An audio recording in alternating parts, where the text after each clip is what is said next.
Welcome to this video tutorial on solving linear equations in one variable. In this video, we will take you through the steps of solving a linear equation in one variable. Whether you're a student struggling with algebra or an adult looking to refresh your math skills, we hope this video will be helpful and motivational.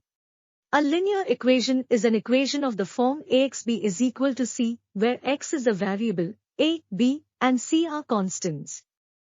The goal in solving a linear equation is to find a value of X that makes the equation true. Simplify the equation by combining like terms. To solve the equation, we first need to simplify it by combining like terms. In this case, we have 2x and 5x on the left and right sides of the equation, respectively.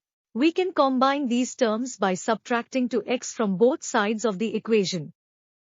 Isolate the variable term. To isolate the variable term, 3 on one side of the equation, we need to get rid of the constant term, 6, on that same side.